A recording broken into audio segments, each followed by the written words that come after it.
Take me down to the river, I will wash my hands of it. Take me down to the river, I'll wash my hands of it. Yes, we are back. This is the fourth inside the project with me, Draft. Firstly, a big thank you to everyone who gave feedback, listened, checked out the new EP. The support has been overwhelming. So thank you. So what we're going to go through in this inside the project is a track called The River, which is track 3 off the EP. You'll notice I'm using the new FL 12.5 beta release, beta, whatever. There's not too much that goes on in this project because a lot of it had to be dumped out for CPU reasons. And I'm also going to take you through the original demo version just to show you how much the track changed.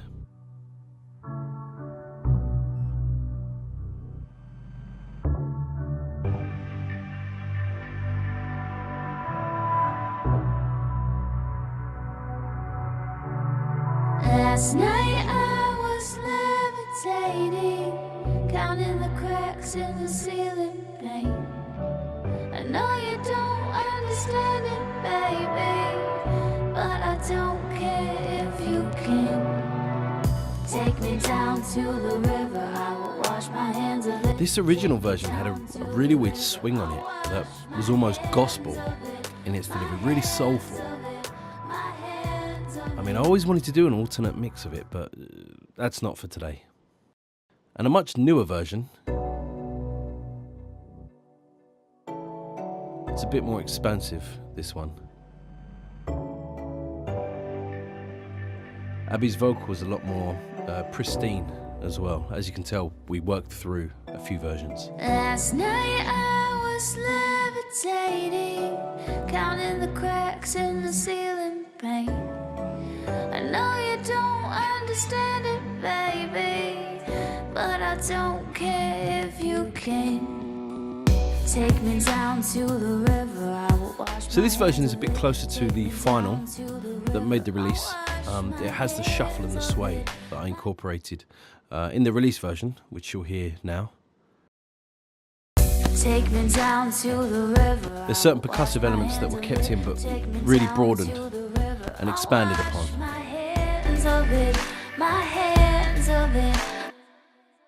So with the demo versions now public, so to speak, we're going to break apart the final release version, see how much it changed, why it changed, and why I opted for certain things the way that I did.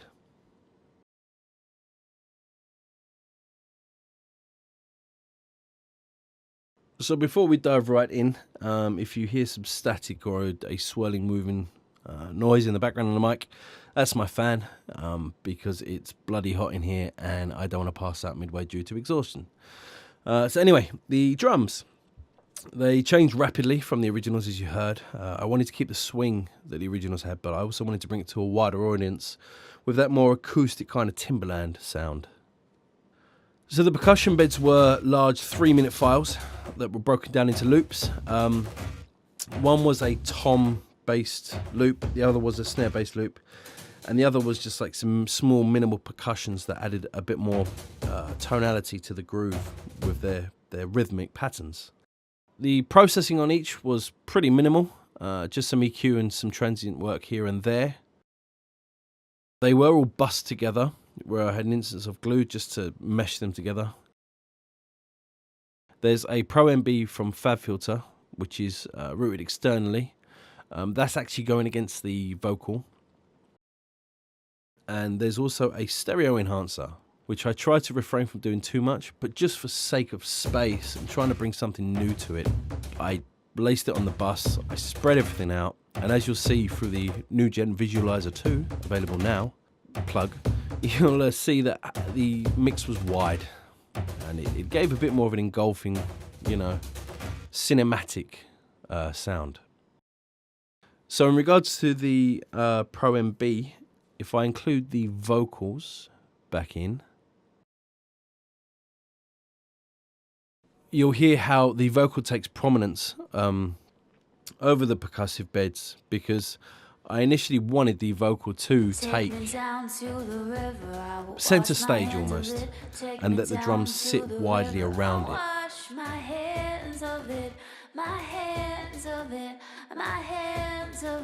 Just to give it that more dynamic, pulsating appeal. There's also only two separate kicks that we use in the track. Usually I'd layer a few and mash them together and do all sorts, but this one was fairly simple. In the originals they were electronic bass, but as you'll hear, this one had an acoustic kick in there too.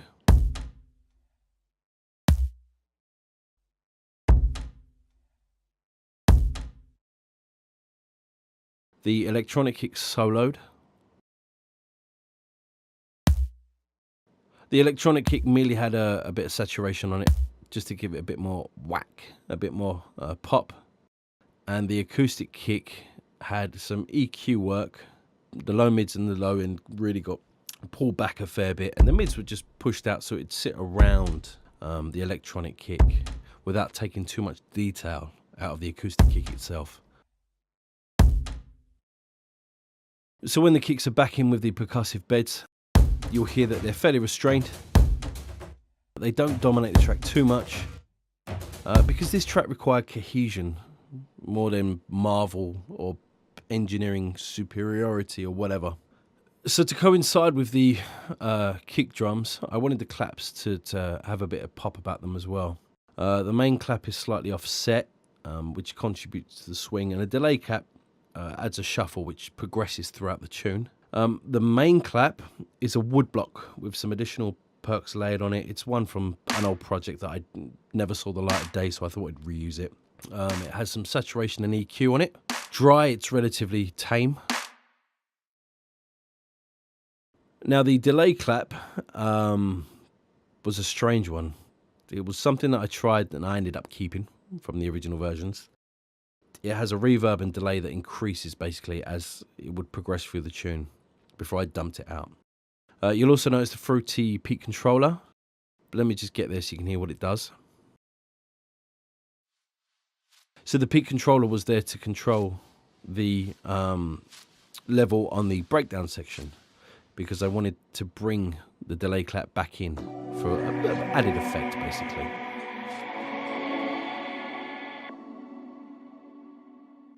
So the work on the delay clap itself, it has a bit of EQ, a Valhalla room to give it that space, some saturation again just to push it and drive it a bit more. And as you'll see during the verses, you'll be able to hear how that delay that I mentioned comes into play.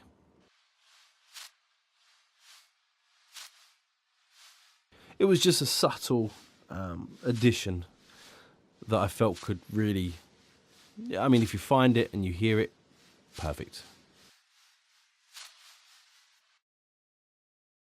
So with the two claps together, you'll hear how they almost sway into each other and just, they work in tandem, which is really all I was asking for.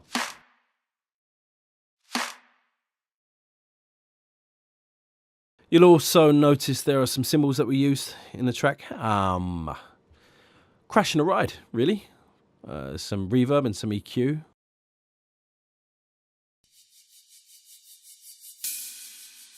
Really, really basic. The Valhalla Room reverb and the parametric EQ too, which is just basically cleaning it up and added a bit more of a shimmer on top of the LFO that was already used previously to give it that kind of shimmering transitional effect. If I boost the area under 10K, it just adds a bit of cleanliness to it and helps usher in the end of the verse, chorus, whatever transition it's there to aid. Again, it didn't require too much thought, let's be honest. Now you'll also notice there was some additional percussion and hats that you heard in the tune. These were an amalgamation of things done in another project that I just carried over because they weren't being used there, so why not here? One aspect is a shaker.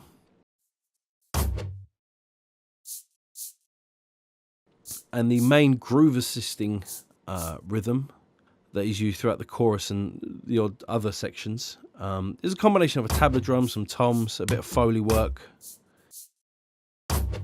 Again, as I said, to do with the saturation, a lot of this stuff didn't need the additional heavy processing that some might need. Keep with the authenticity of, acoustic work, acoustic recordings. And also with the saturation, it aids the Foley sound that sounds like a whip.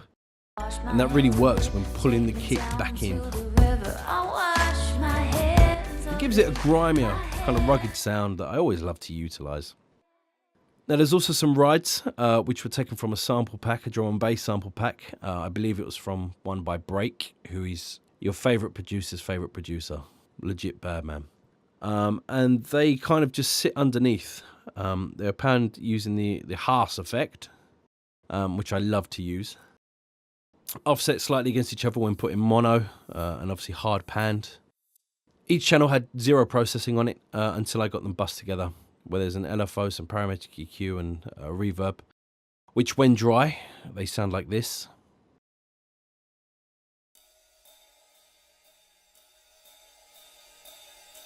So then firstly I added a LFO, which gave it a washy, kind of vibey feeling. Some EQ, which really just was aimed, the more I added it, just to bring out those highs. So they didn't have to be too prominent in the mix itself, but due to the pushing of certain frequencies, it meant I could pull the volume down, yet still have them noticeable.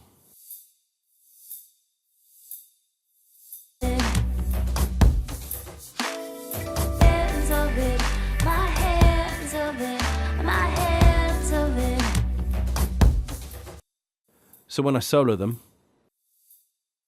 you hear they just sort of sit subtly, nice and cleanly underneath the mix as a whole.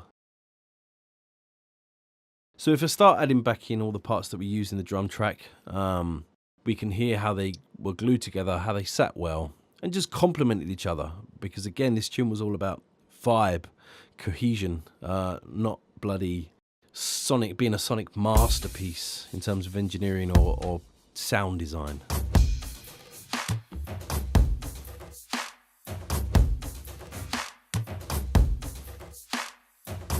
So with them all back in, we'll start with the kicks.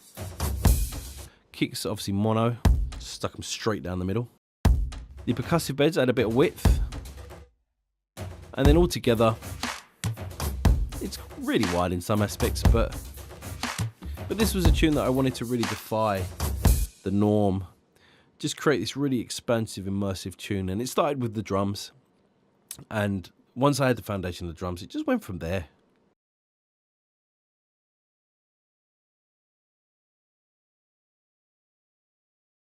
So the first thing you've noticed is we're in a different project file. That's because of the sheer processing within this one, and my love of pushing things as far as I could. Everything was created within this huge project file before being dumped out, and with the final track just being put in for mixing purposes into the final. But nevertheless, let's break this one down. So the first thing in the intro is the Victorian toy box, which gives a charming lackadaisical feel, which is also complemented by I've called it a wood bell, which was just some custom kind of vibraphone thing that I created with direct wave and contact. You'll also notice there's an offset on the melodies, just to give it a bit more of a natural, unregimented kind of swing. So a quick look at the processing on the wood bell, we'll call it. Just some EQ to curb some things, an expander and reverb. Very minimal processing wise again. And on the Vicky box, which I'm going to call it now, again just EQ, reverb, a bit of delay, and just some tidying up EQ, just to keep the elements as organic as possible. Now as the melody progresses, there's an introduction of another Vicky box as well as a Wurlitzer.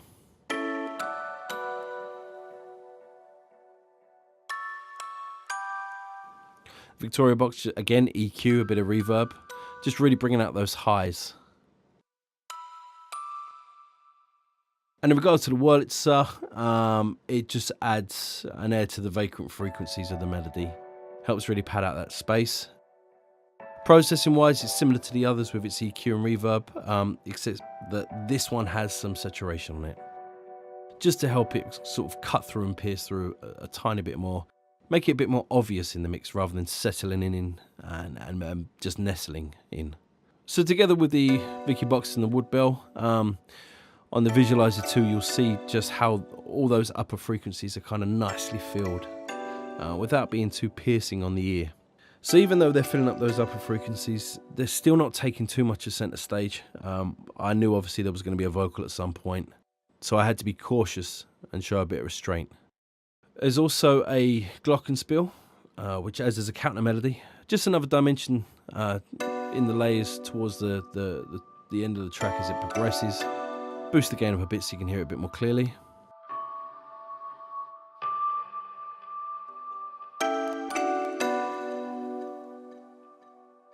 So if I take off the processing, it's not as subtle as I wanted it to be.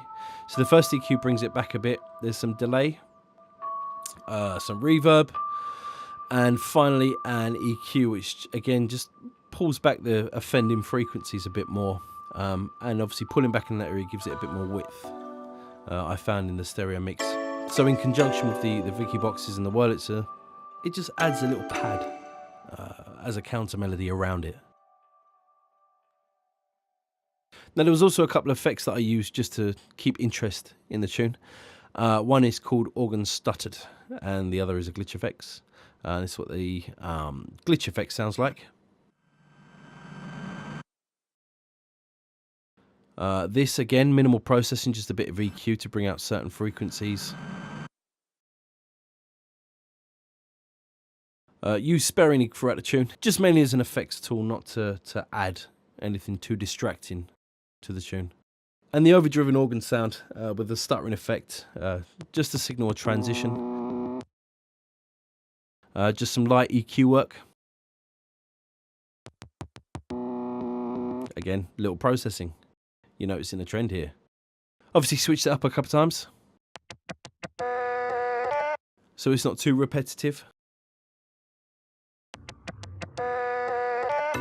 As for the glitch effects, most noticeable in the intro, just adds another dynamic. Nothing too strenuous behind the thought process. So you'll also notice there's a couple of pads that we use in the track. Pad growler is more prominent in the intro of the composition. Quite a bit of processing on it, not too much. This is what it sounds like. It's quite a thick sound. Initially created it in Massive ages ago, but just never had a use for it in any composition apart from this one. So this is it without any processing. Boost it up a bit.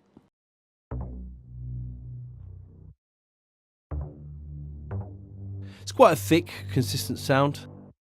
I curbed the stereo width of it a bit. Now in regards to its processing, there's some multi-band compression on it. There's a flanger which gives it a touch more movement. There's some compression just to give it a bit more thickness and consistency. There's some EQ where I've taken away some of the lows to take away that overdriving low end, and I've also pulled back some of the lower mids to give it a bit more width. So when in harmony with the other aspects, it just sits underneath as a bed.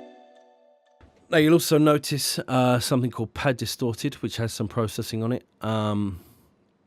I created it in Sony Acid Pro 7. Jesus.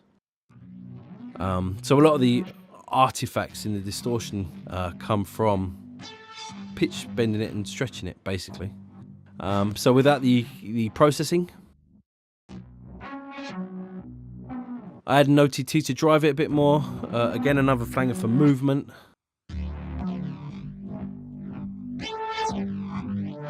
The reverb, give it that nice tail. And an EQ, which pulled out the bottom end of the mids, just to help it give it that engulfing wide noticeability, really. And when it sat on top of the other pad, it really worked well.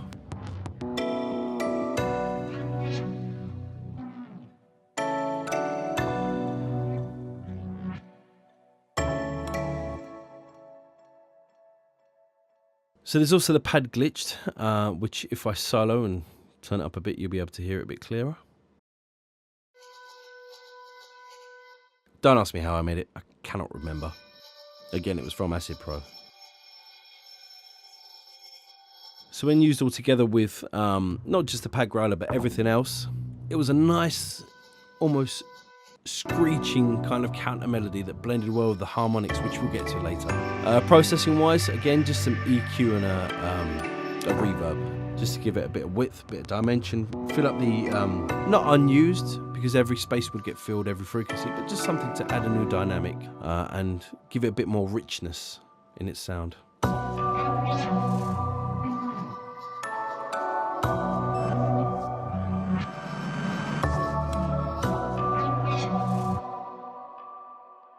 So really, so far, we kind of have the bed for the pads and melody anyway.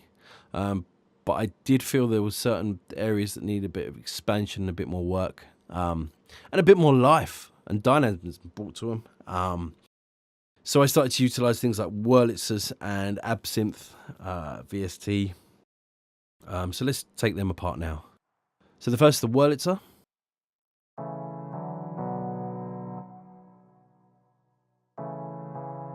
Just almost kind of gospel in its tone. Without processing.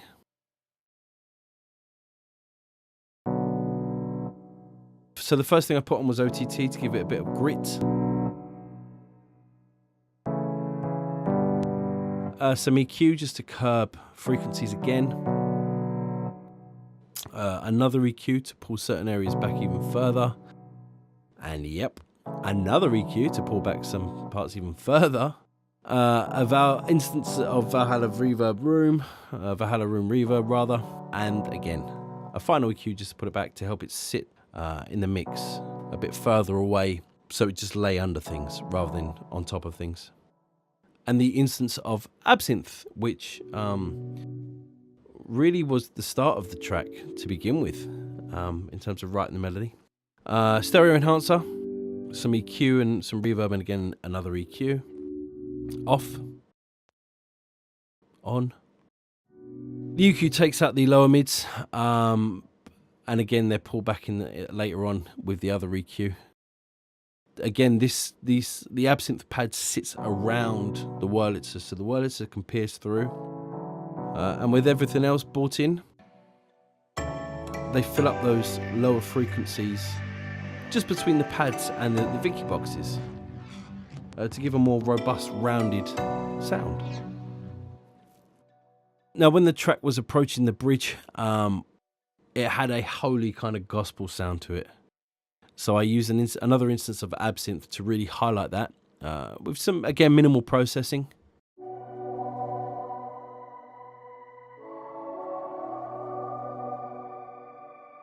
It's very airy and light in its delivery. It's nice.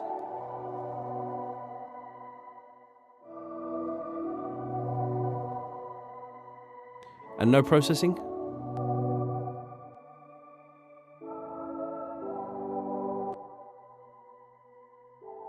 And back in with the other pad.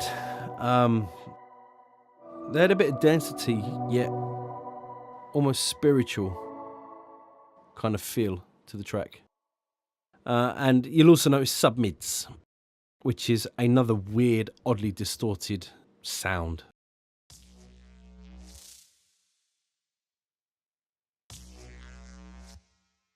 Take off the processing quickly.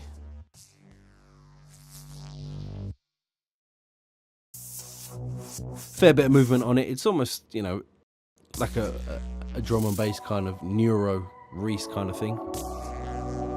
But for this particular instance, I've stuck some OTT on it to drive it a bit, some reverb and some EQ. And it was added to this section just to drive it a bit, give it a bit of an undercurrent.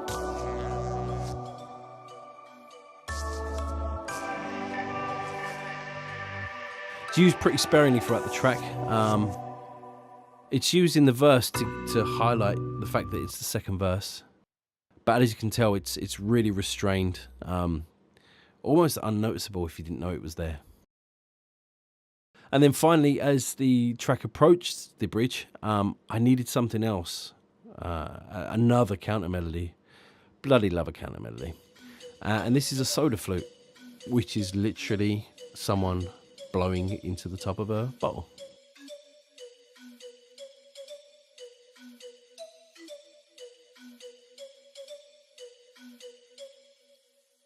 Nothing too spectacular about it. It was just a random sample I came across, thought would work well, given its airy tone.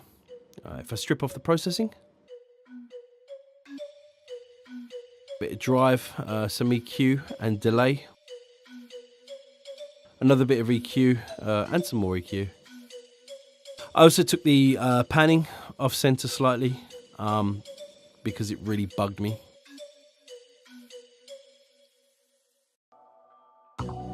So when using the bridge with the other aspects, kind of adds just another dynamic to the tune. Just something that people can try and latch onto, another melody to draw upon.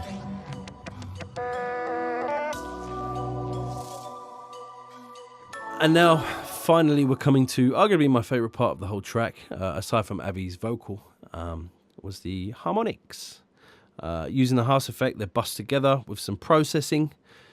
They just added such a unique tone to the composition that I had to keep them. Lower them down a touch. They just sit so well over the rest of the melody and the actual track itself.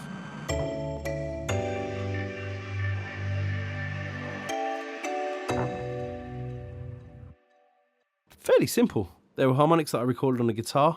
If I take off the processing, they're actually quite dull and lifeless. But some OTT to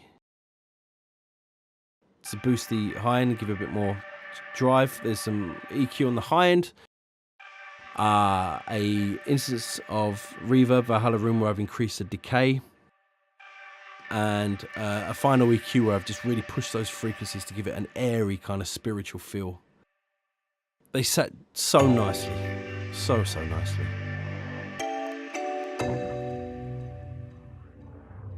If you can't tell, I'm really quite happy how they turned out. That your ears pick up on, they sound so soothing.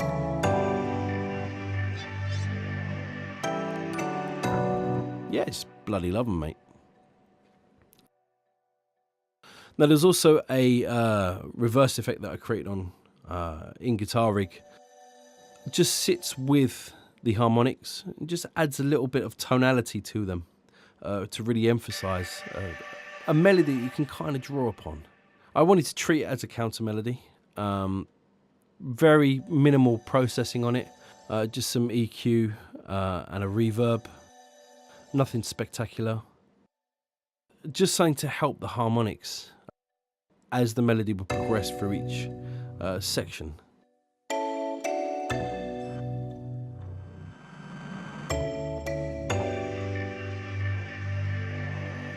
Just very atmospheric, adding to the overall tone and the kind of the message of the piece. So as you approach each section, the verse, the chorus, you'll hear how each element sort of adds that extra little dynamic to the piece. Now you can also see how much bloody processing went into the pissing thing. Not sure if I can say that, oh well. And you've probably noticed as I've been scrolling up and down this area up here, the pads filter. All tracks are bussed pretty much to this pads channel. It has an instance of the glue on, some EQ, another EQ, and the Pro MB from FabFilter, which sort of just tames the upper area of the frequency range. And then the Camel Fat, which was primarily used for the filter effects at the end. As the filter fades out, there's some resonance, which I increased. I really liked how the resonance added a really ethereal kind of vibe or tone to it, to just see out the end of the track. So as you can tell, with all the bloody processing that went on into this thing, you can now understand why it was exported to a WAV file. It took a long time.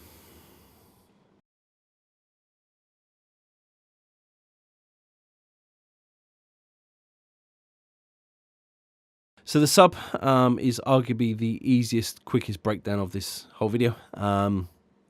Simple, consistent, thick. That's all it needed to be. If I play it solo for you here.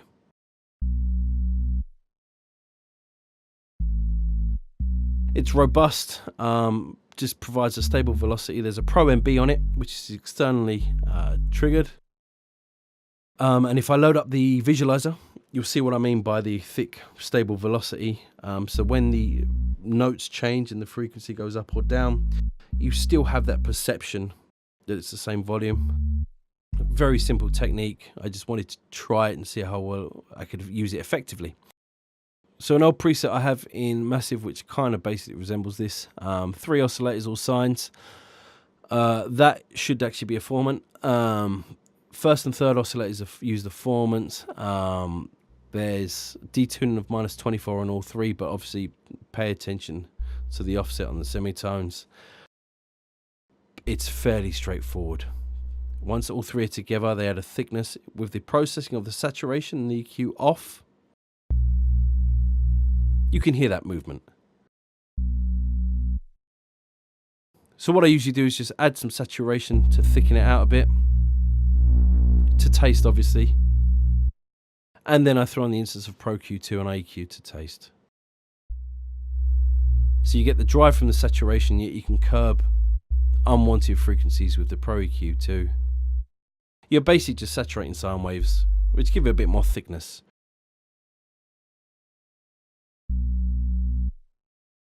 Which you'll hear as it sits underneath the rest of the tune.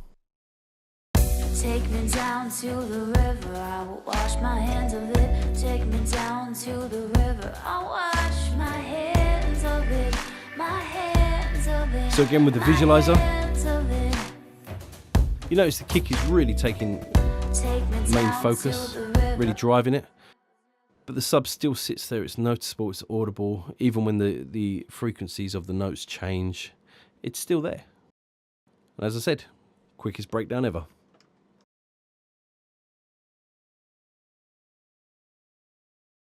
Now the highlight of the tune, the vocals.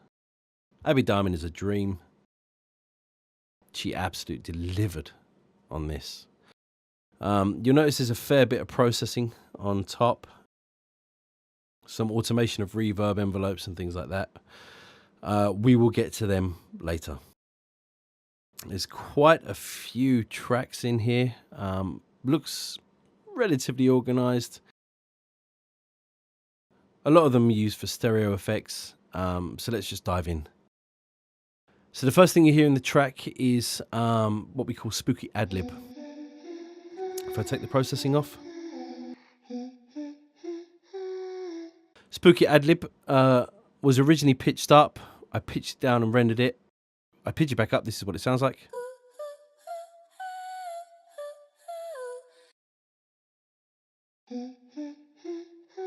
Some reverb and EQ, just to give it a almost ethereal, dreamlike tone, which really helped the intro of the track.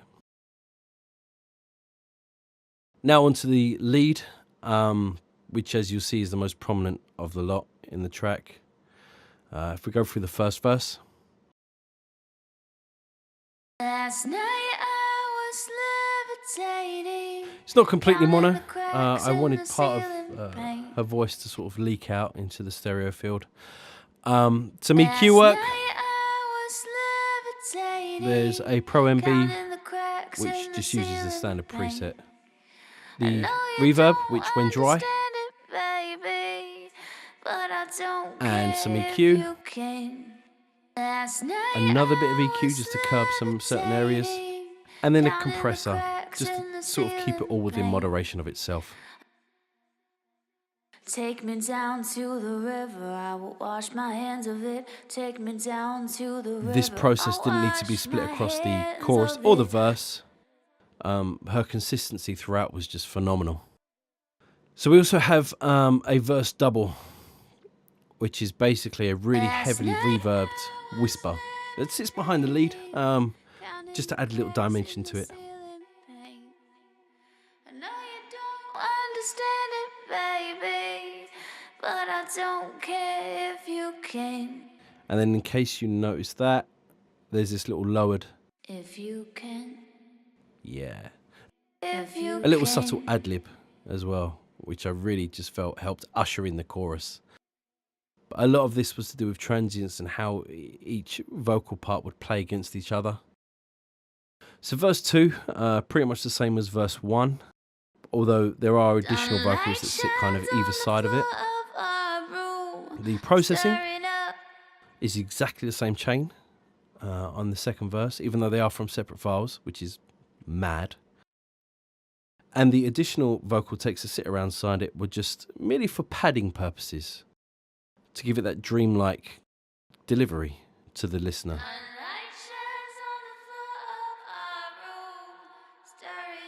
It's just a double track, which is a bit more airy, heavy on the reverb and delay. To really drive that lackadaisical feeling that we said. Take me down. Now the choruses also feature some additional harmonies. The hooks were absolutely nailed by Abby. I used, I think, everything that I was sent. They were all that good. So the chorus, additional harmony. Take me down to the river. I will wash my hands. Delivery on this one is slightly more lazy, which is beautiful in terms of the context. And then we also have the additional high harmony. Take me down to the river. I will wash my hands of it. Take me down to the river. This one has some EQ, some delay, and a plate reverb on it. Really just added such a sullen delivery, which in the context of the piece and the melody and things like that was just perfect. And then in the second chorus, there are some additional melodies as well. Take me down to the river, I will wash my hands. This one is basically using the harsh effect again, bust together. If I strip away the processing, so some OTT, which gives it that little bit more sizzle. Some EQ, which pulls back and tames certain frequencies. The Valhalla Room reverb with the decay increased. And the delay, because I really wanted it to resonate and wash around the mix. So when used back in with the other vocal takes and the other harmonies, just adds another little layer, another little dimension to it all. And again, towards the outro, they were used together. Just kind of give it a final swan song with all the harmonies laced together in one big, beautiful outburst. Now, the bridge section, me and Abby both agreed that it needed to sound effing spiritual, almost holy in its delivery. So that's what we went for. Made up of harmonies. This is where the processing that we saw at the start comes into play. The automation on the envelopes of the reverb and things like that, and the filters. So essentially it's a lead vocal, which if I, again, take off the processing,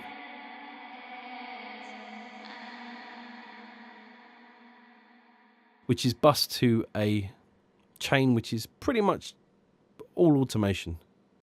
My hands, my hands, my hands, my hands, my hands. And with the second harmony, which is again sent to a bus, and then together.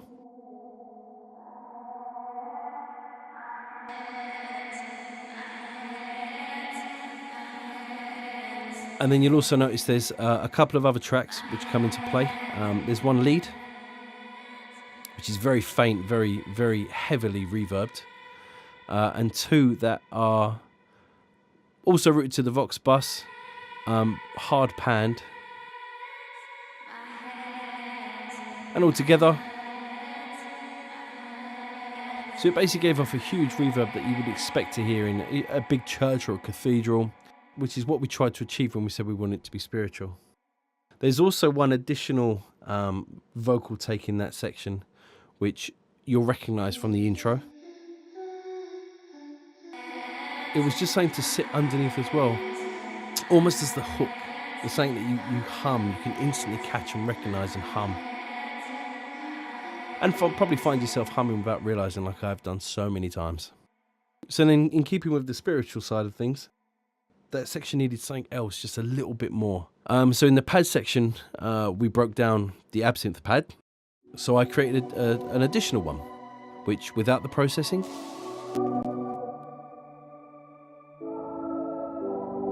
and now with.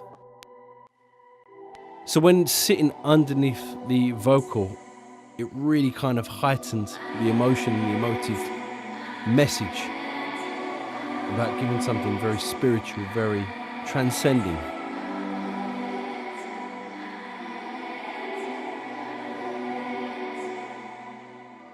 And it just tails off into the final chorus, which really finishes off that bridge section nicely. So the additional absinthe lead was really just to add a sense of holy beckoning, because why not? So then we approached the ending, which was an amalgamation of hums, pitched hums. As you notice, the absinthe lead makes an appearance again. Hello. And the ad-libs at the end, a combination of hums, pitched, and just a line to give it a bit more delay and offset so they all sit nicely together. Heavily reverbed, almost spooky, as they're aptly named. And they really contribute to that humming factor that we spoke about. Just something that the listener can pick up on and find themselves humming and whistling away without realising.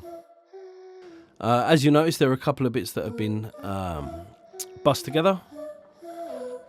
Just with some standard processing, as you notice, the reverbs and the EQs, nothing too heavily. These two, and the Haas effect used again as the processing chain. There's just delays and EQs on various other places which take out certain frequencies, as sections of the hums can be heard, things like that. And then obviously we have the hum that was featured in the intro, and then the absinthe lead. I did initially think about filtering out the vocals, like I did with the pads, to give a bit more cohesion, but it just didn't work. It didn't sound right, and I thought, it doesn't add anything to the piece. Why are you doing it? So I just found it was the perfect way to end the track, with the pads that were being filtered out, and the vocal just humming itself, like a soft lullaby, just humming itself out. Just gave it a nice rounded end to a track that I wanted to take to a different territory than you'd usually visit with such a thing. And then finally you'll notice there was a couple of buses used, so if I go back to the choruses just to sort of help bring them out. So in the main vocal bus there's an instance of the glue compressor, which I believed I just used a standard preset, mastering the glue 2. Did the job, didn't need to do much else. Obviously the reverbs and whatnot are enveloped, automated. There's an EQ because I like to have vocals just have a bit of bass in the lower sections, and the mids just to help it pop out and take a bit more prominence. Didn't have too many issues with the sibilance in this, which was fantastic, so didn't actually need that much processing. And because reverb plays such a big factor in the vocal on this tune, with the feel it's trying to portray, if I strip it out of the main leads, even dry it sounds gorgeous, but the reverb just added that little extra in terms of that haunting, ethereal vibe that you wanted to put people in the zone with.